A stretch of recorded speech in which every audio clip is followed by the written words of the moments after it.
बिस्मिल्लाहिर्रहमानिर्रहीम। नाजरीन अस्सलाम वालेकुम। मैं हूँ मलक जावेद इकबाल शानी, आपकी खिदमत में हाजिर। आज आपको एक ऐसी जगह लिए चलते हैं, एक ऐसा वाक़या आपके सामने रखते हैं। आज कानून की धज्जियां किस तरह उड़ाता है, आज वो आपको दिखाते हैं। और क्या खूब किसी ने कहा था कि हाकिम से करेंगे जाके शिकायत तेरी, वो भी कम बहत तेरा चाहने वाला निकला। आज पुलिस के मुतल्लिका बात हम करते हैं। महकमा पुलिस और अवाम में रवाबत बढ़ते क्यों नहीं, इनमें दूरी क्यों रहती है? दूरी की वजह सिर्फ ये है कि इस इदारे की चांद गंदी मछलियां पूरे महकमे को खराब कर रही हैं। ऐसा ही कुछ वाकया थाना गुरजाक गुजरांवाला में होता है। उसके इलाके गुरजाक के इलाके में एक हुमायूं भट्ट अपनी फैमिली को बड़ी मुश्किल से पाल रहा है। उनके बेटे अली और वली भट्ट अपनी जवानियों की मंजिल को छू रहे हैं, लेकिन उनकी जवानियों को नजर कैसे लगती है और पुलिस की गलतफहमी एक भरे गुलशन को कैसे उजाड़ देती है। और फिर उसके बाद ये नहीं कि गलतफहमी है तो उस गलतफहमी पे कोई माफी है, कोई माजरत है, कोई पंचायत है, नहीं, एक वर्दी का घमंड है।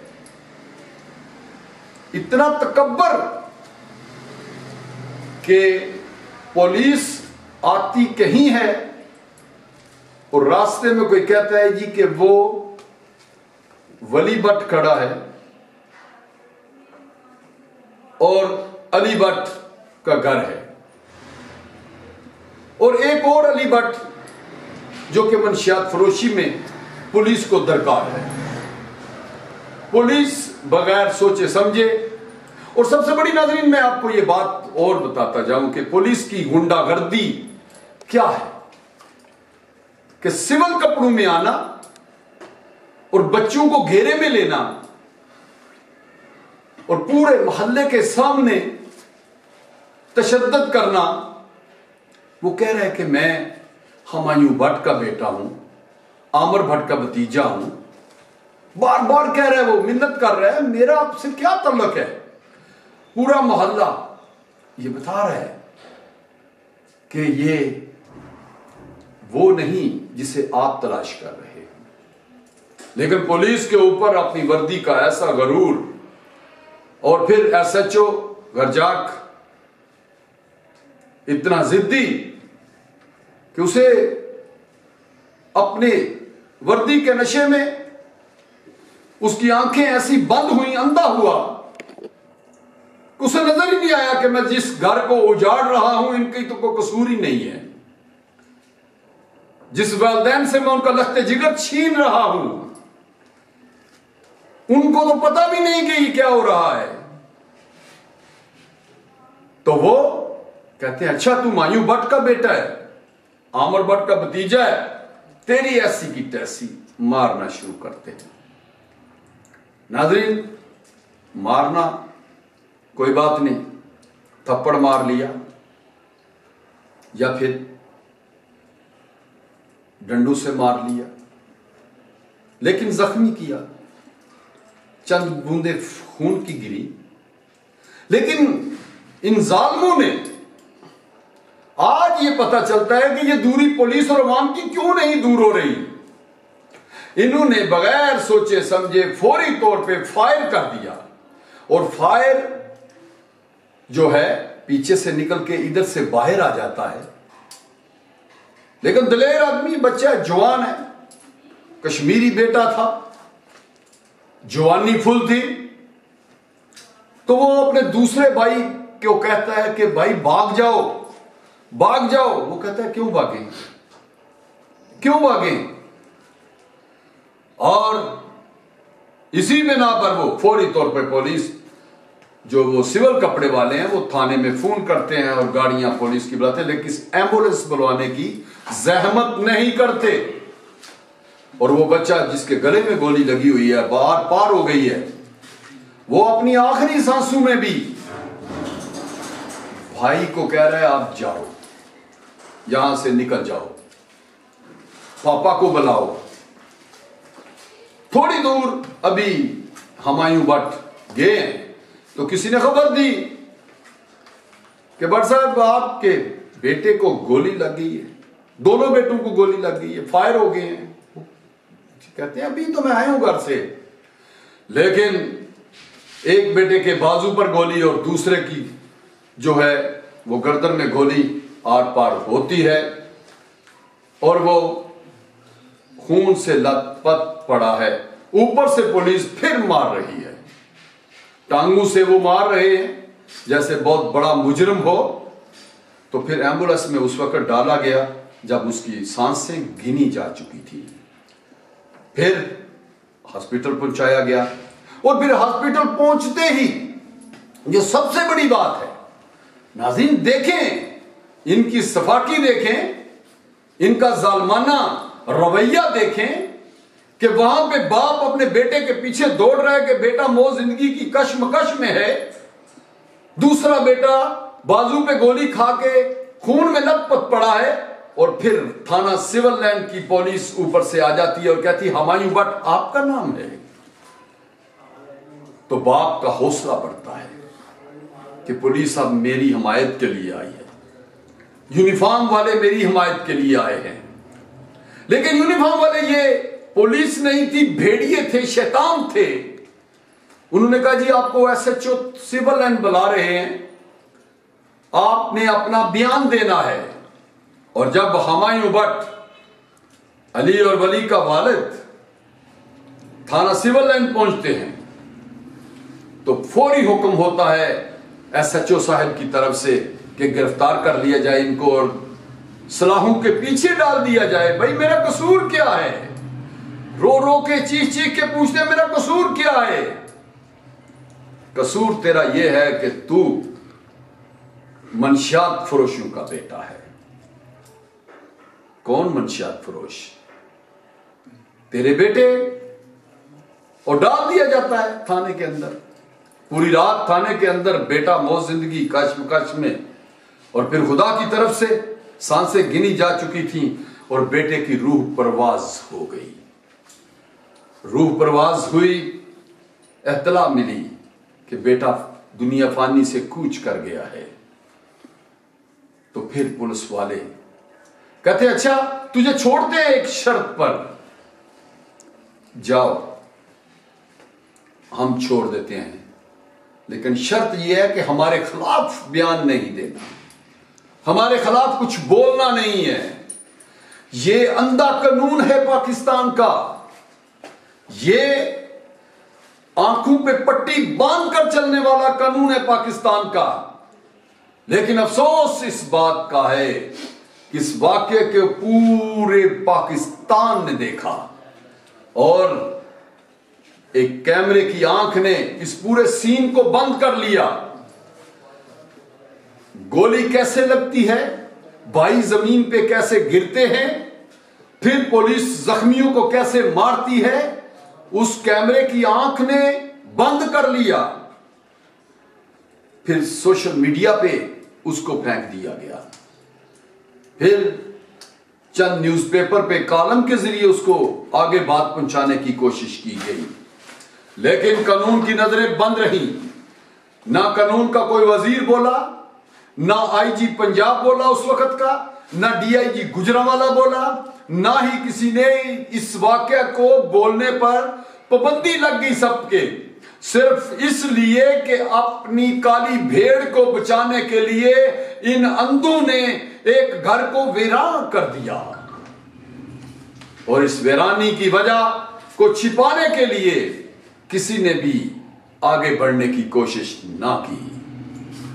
उस वक्त भी हमने कुछ ना कुछ साथ देने की कोशिश की, लेकिन जब पूरा वाकया सीपीओ गुजरांवाला के पास आया तो सीपीओ गुजरांवाला ने हुमायूं भट्ट को और इनके कुछ कोलीग को सामने बैठाकर कहा, हुमायूं भट्ट आप हैं?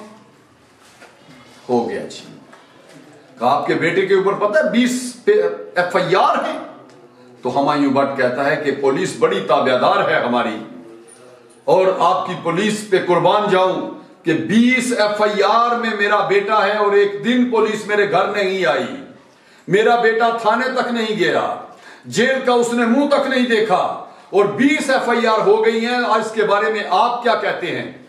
और उसके बाद मुझे बताइएगा कि जिस अली के ऊपर 20 FIR हैं उसके वालिद का नाम बता सकते हैं? जब बल्दियत के ऊपर आई बात तो वहां हुमायूं नहीं था, वो और कोई अली था, लेकिन किसी और अली के लिए एक गरीब के घर को तबाह कर दिया।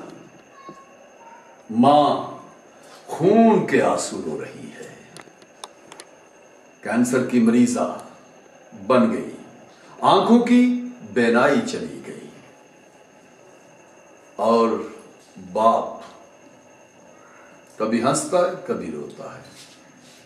मोहल्लेदार आज भी याद कर करके रोते हैं, और हर अच्छे इंसान को याद करता है जमाना, लेकिन इंसाफ नहीं मिल सका। तो आज नाज़रीन आप पर छोड़ते हैं, आपने बताना है कि ऐसे पुलिस अफसरान का क्या करना चाहिए, ऐसे लोगों के पीछे जो पुश्तपनाही कर रहे हैं उन गुंडे लोगों का क्या करना चाहिए। तो आज नाज़रीन बात करते हैं उनके वालिद गिरामी से, जिनका वो चश्मो चिराग था। चश्म तो है, चिराग बुझ गया। अब उस चश्म ने चिराग को ढूंढना है, लेकिन कहां ढूंढेगा? अब विछोड़े, दूर के विछोड़े हैं, टुर गए यार मुहब्बता वाले, ते लगे नाल हासे। तो चलते हैं नाज़रीन उनके वालिद के पास, उनसे बात करते हैं, मोहल्लेदारों से बात करते हैं। तो आपके ऊपर भी हम छोड़ते हैं, और कानून की जो पट्टियां बांध कर बैठे हुए हैं उनको कहते हैं कि अगर अली और वली आपके बेटे होते तो आप क्या करते? अगर यही पुलिस गुंडा SHO भगवानपुरा गरजाक, अगर SHO गरजाक ये गुंडे का रोल अदा कर रहा है, जिसे महकमा कहता है कि हमने फारग कर दिया है, लेकिन वो अब भी ड्यूटी कर रहा है, अगर आपका बेटा होता तो आप क्या करते? ये सब सवाल अधूरे हैं। थोड़ी सी बात उनके वालिद से कि बेटे के खो जाने के बाद उन पर क्या बीती। इसके बाद मोहल्लेदार खड़े हैं, तो आज भी उनके मोहल्ले में किसी का दरवाजा खटकाया जाए और पूछा जाए कि मरने वाले के मुतल्लक आप क्या कहते हैं, तो लोगों की आंखें नम हो जाती हैं, रोते हैं और कहते हैं पुलिस ने एक बड़ा जुर्म किया है, एक जुल्म किया है। ऐसे SHO को और ऐसे जो कांस्टेबल साहब थे, जितने भी सब इंस्पेक्टर साहब थे, इनको चौक पे नंगा लटकाना चाहिए और संसार करना चाहिए ऐसे लोगों को जो कि बगैर सोचे समझे कदम उठा देते हैं और घर को वीरान करके उसके बाद अपने झूठ को छुपाने के लिए एक से बड़ा झूठ, बड़े से बड़ा झूठ आगे लेकर चलते हैं। कड़ी से कड़ी सजा होनी चाहिए। मैं वजीर कानून, IG पंजाब, वजीर आला पंजाब और DIG गुजरांवाला से, CPO गुजरांवाला से यही कहूंगा कि सांस का भरोसा नहीं है। जिस यूनिफॉर्म पे आप अकड़ रहे हैं ना, इंसाफ नहीं कर रहे, कल यही बात कहीं कब्र में आपके लिए अजाब न बन जाए। तो इसलिए हुमायूं भट्ट को इंसाफ दो, जरूरी है। जी अस्सलाम वालेकुम। जी वालेकुम सलाम। भट्ट साहब क्या हाल है आपका? जी अल्लाह का शुक्र है। मेरे पास अल्फाज नहीं है कि मैं ये कह सकूं कि सब्र करें, मैं ये कह सकूं कि तसल्ली रखें, क्योंकि जिसका जवां बेटा दुनिया से चला जाए तो उसके लिए जहान उजड़ जाता है। जी तो इसलिए अल्लाह पाक बेहतर मरहम रखने वाला है, उस पर भरोसा रखें। तो मुझे भट्ट साहब ये बताइएगा, जवां बेटा था आपका जी, उसमें जी गलती भी कोई होगी उसकी, कहीं ना कहीं तो कोई सिलसिला ऐसा होगा कि इतना बड़ा हादसा पेश आ गया। क्या हुआ था सर? गलती होती है ये जो अपने भरा पुलिस लुटेरिया को सिविल कपड़िया च सनो बचान गया, किसी ने आन के दसिया तेरे भरा कोई बंदे पे मारते ने, फौरन सुता पिया घरों उठ के नसा गया वे। 10 मिनट की अधूरी है साढ़े घर तो प्रिंस रोड की, जिथे वो भरा मारते पे कैमरे च रिकॉर्ड है। उन्हें अपने भरा का पूछा इन्हू क्यों पे मारते, तो तुसी कौन हो? उन्हें उल्टी चपेड़ अली रजा के मूँह से भी मारी है और वो तय चांद उन्हें हथी पै गए। कशमकश च वो अपने भरा लैके उन्होंने को जो परतिया है तो पिछों एक मुलाजम है मुस्त का नाम का, उन्हें कंध का सहारा लैके फैर मारिया, अली को पिछों लग्या, गर्दन चो आर पार हो गया। दूजा फायर अंसर ने मारिया, वो वली के बाजू ते लग्या पिछों तो अगों निकले, अगे सिक्का वेची रहा। उस तो बाद सानू वाकया का पता लग्या सी। मैं बाप हाँ, मैं भी मौके पर गया वहाँ, मैनू मेरे जान तक पुलिस वाले आ गए सन वर्दियां वाले, तो मेरे बेटे को चुकन नहीं सन दे रहे, खून च लत्तपत मौके पर पिया, जी आवाम वेख रही उन्होंने तड़फ रहा है। और SHO अपने मुलाजमान को लैके छत वाले पासे पे वेंदा, पता नहीं की होया चोरी वेखन दी उन्होंने। उस तो बाद SHO का नाम क्या था? SHO का नाम सी अहमद बलाल गोंदल। अहमद बलाल गोंदल थाना गरजाग का SHO सी। और बड़ा राशी किस्म का SHO सी, जिहदे न्यूज़ भी अखबारां च लगियां ने, अखबारां भी हैं ने, सिटी टाइम अखबार है, बड़ी वड्डी न्यूज़ होरी लगी है। 1 साल इत्थे गुजार के गया और 1 साल दे विच यानी मेरा बेटा उन्हें शहीद किया, कतल किया। तो मैं कह रहा वहाँ कुरानी मानी करजाग के किसी भी सफेदपोश किसी भी इलाके के बंदे राशि पूछो और बारे दसेगा वो किड्डा तो राशि सी। और नाल एक कांस्टेबल सी दरीस भट्ट और नाल अंसर मुत का इन्हें एक ग्रुप बनाया सी। पूरा 1 साल करजाग दे विच लुट के गया। और मेरे बेटे के बारे में कह रहे हैं जी इन्हें मुतल कर दिता, साइड पर करता है। वो ऐसे भी ड्यूटी सुनने च आया, वेख्या भी गया, अलीपुर थाने कर रहा है। 2 मुलाजमान उन्होंने साइड पर कर दिता है, मैनू कोई इंसाफ नहीं दे रहे।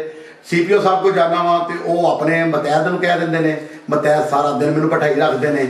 लारे इंसान आ थक जाना वा, भुख भी लगती है, 4-5 का टाइम हो जाता है। जो मैं घर आना वा तो रात को 5 बजे 6 बजे मैनू कॉल करते हैं, आयो जी बंदे इकट्ठे हो गए हैं। तो सारा दिन का खड़ा होया मैनू ऐसा डिस्टर्ब कर रहे हैं। मैनू इंसाफ मिलिया थोड़ा, मेरे बेटे का क्रॉस क्वेश्चन कतल का परचा हो गया मुलाजमान उत्ते। वो अदालत है गुलाम पाशा साहब ने, विशन सैशन जज ने, अल्लाह उन्होंने जिंदगी तंदुरुस्ती देवे, उन्हें बड़ा अच्छा कानून के मुताबिक फैसला किया है तो मेरे पुत्र के कातलों को परचा दे दिता है। लिहाजा परचे की कोई कार्रवाई नहीं कर रहे, मुलाजमान नहीं फड़ते पे। मुलाजम अज भी वर्दियां दे दफात कौन सी लगी है? 302 324 302 अली रजा दी, 324 वली रजा दी। इसके बावजूद गिरफ्तार नहीं कर रहे। वर्दियां दे विच वो फिरदे ने रात के टाइम। मेरा इलाका करजाग के 2-3 इलाके ने जिन्होंने तुसी चंगन महला कह सकते हो, भगवानपुरा साइड कह सकते हो, वो ना सुल्तानपुरा साइड के रात के टाइम उंज ही वो डाकुआं की तरह फिरते हैं। हुण दरअसल फर्क है उन्होंने वर्दियां पा के लुटते हैं पे दोवें। वो मुलाजम जिन्हें कतल किया मेरे बच्चे ने। सर मैनू अंसर और मुर्तजा ने फैर मारिया अली नूं और अंसर ने फैर मारिया वली नूं। दरीस भट्ट इन्हां दा सरगना है, वो ही गेमां करवांदा है, वो इन्हां नाल वादे घाटे करवांदा। क्यों? इलाके का पुराना है, इत्थे उन्हें मकान बनाया, पिछों पता नहीं आंदे ने अलीपुर का रहने वाला है, इत्थे उन्हें मकान बनाया। उस मकान उन्हें टार्चर सेल बनाया है अपने इलाके एक कांस्टेबल होने के नाते। तो सर मैं ना मेहरबानी की जाए, मेरी यह आवाज़ वजीर आला तक, रजिस्टर्ड हाईकोर्ट तक, अपना गवर्नर तक, सर CPO तक, IG पंजाब तक, सर मैनू इंसाफ दवाया जाए। मेरे बेटे के कातलों को गिरफ्तार किया जाए और कैफर करदार तक पहुँचाया जाए। कानून के मुताबिक जी सज़ा बनती है मैनू कबूल है उन्होंने सज़ा दी जाए। नाज़रीन, हुमायूं भट्ट की बात आप सुन रहे हैं और सबसे बड़ा जुल्म जो है वो ये है कि कानून के इदारे इतने अंधे हो चुके हैं और देखना भूल गए हैं और बिल्कुल अपनी यूनिफॉर्म वाले को हाथ डालने से वो कुतरा रहे हैं। अगर यही बात कहीं लड़ाई झगड़े की मामूली सी हो तो ये दरवाजे तक तोड़ देते हैं, लेकिन अपने लोगों पर 302 और 324 लगने के बावजूद वो धंधनाते फिर रहे हैं, लेकिन उनको कोई पकड़ने वाला नहीं है। हुमायूं भट्ट के बाद मोहल्लेदार भी बता रहे हैं कि किरदार का अच्छा था।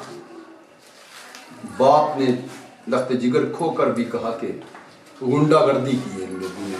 तो चश्मदीद गवाह वली जिसके बाजू पर गोली लगी और वहां पे मौजूद भी था, जिसको पहले पुलिस ने पकड़ा, अली इसको छुड़ाने के लिए गया, अली के मुंह पे थप्पड़ लगा जिसमें वो तैश में आता है और पुलिस तो नहीं हम उनको कह सकते, गुंडे थे कि सिविल कपड़ों में आके सफेद कपड़ों में आके बदमाशी कर रहे थे और किसी को नहीं मालूम कि वो पुलिस है या कौन है। तो नाज़रीन, चश्मदीद गवाह वली भट्ट से पूछते हैं कि उस वक़्त का मंजर क्या था और मंजर को आज तक वो भूले नहीं हैं। तो देखिए वली भट्ट क्या कहते हैं। जी अस्सलाम वालेकुम। क्या हाल है आपका? ठीक ठाक। उस वक़्त आपको पहले पुलिस ने पकड़ा जी, अली जो था वो आपको छुड़ाने के लिए गया। उसके बाद अली के मुंह पे थप्पड़ लगा, वो तैश में आया, उसने उन सिविल कपड़ों वालों को पकड़ लिया कि कौन हो तुम, क्यों ऐसा कर रहे हो, ऐसा ही हुआ? ऐसे ही। उसके बाद फायर हुआ, गर्दन में लगा, आर पार हुआ, आपके बाजू पे फायर लगा।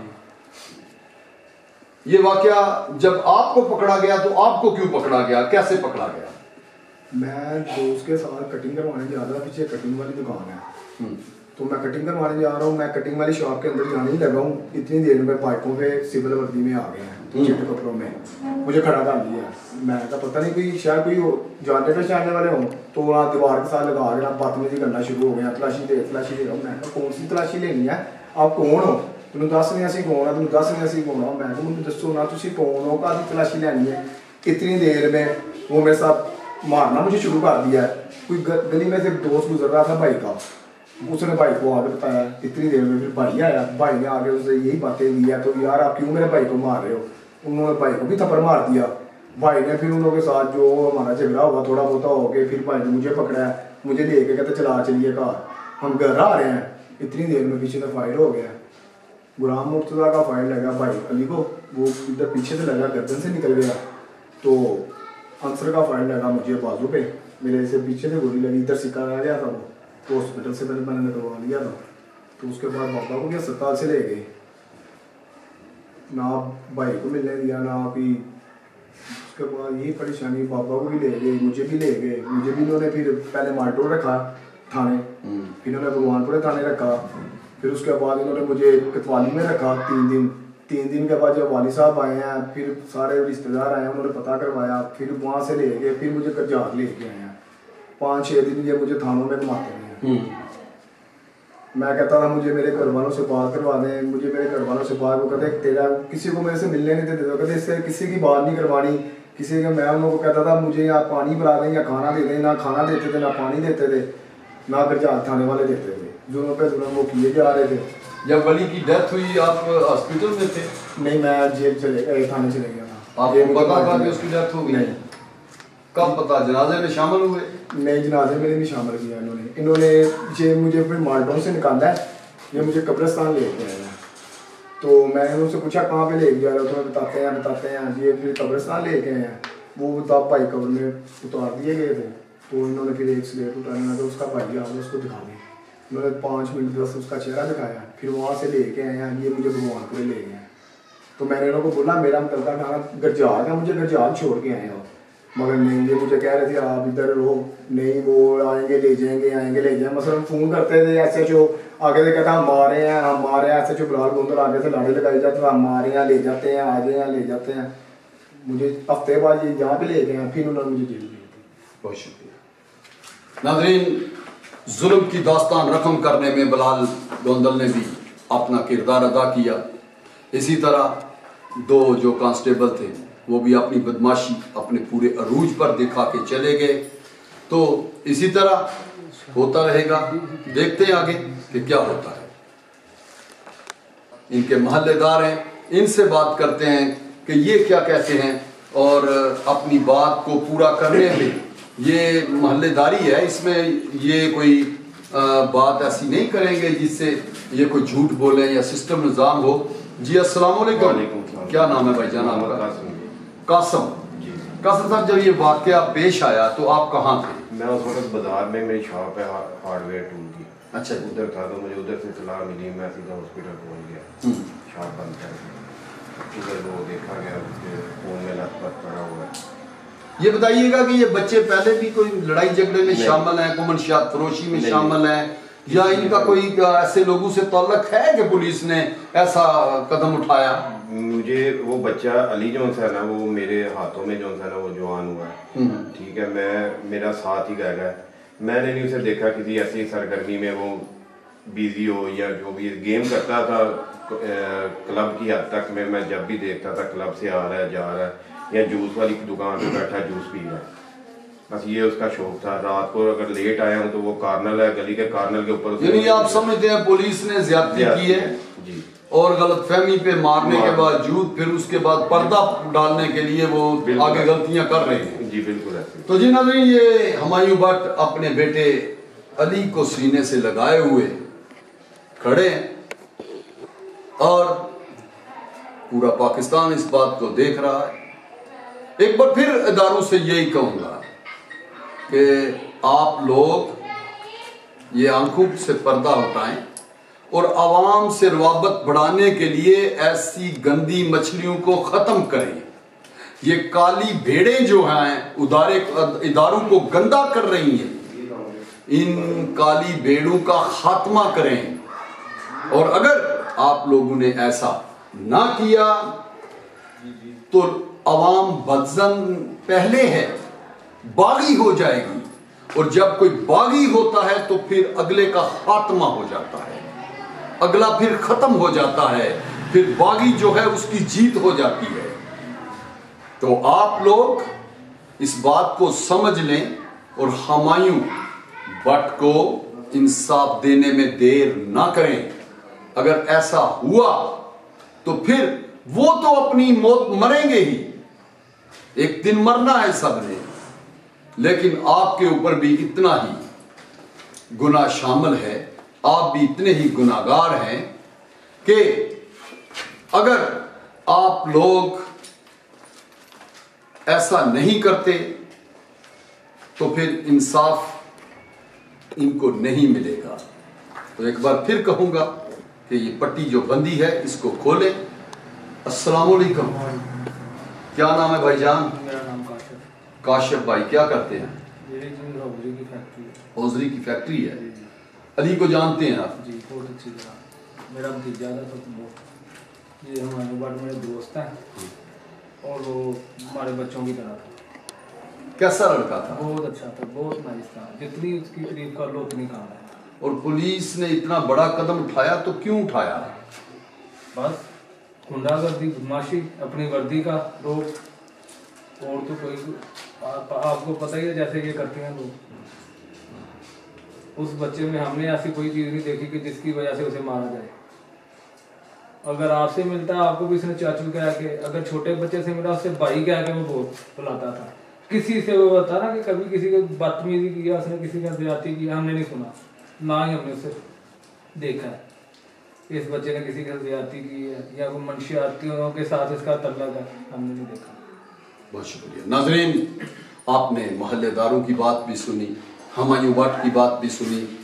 तो एक शरीफ बच्चा, सीधा साधा बच्चा जिसने अभी जवानी भी अपनी पूरी नहीं देखी, उसको दुनिया फानी से उठा दिया गया और उसका फिर अभी तक हिसाब भी नहीं है। तो आईजी पंजाब, वज़ीर आला पंजाब, डीआईजी गुजरांवाला, सीपीओ गुजरांवाला इस चीज़ के मैं समझता हूँ बराबर के शरीक हैं और इनको इनका हिसाब मिलना चाहिए। इनको इंसाफ मिलना चाहिए और तमाम लोगों को कैफरे किरदार तक पहुंचाना आपकी जिम्मेदारी है। इसके साथ ही इजाज़त दीजिए। अल्लाह हाफिज़।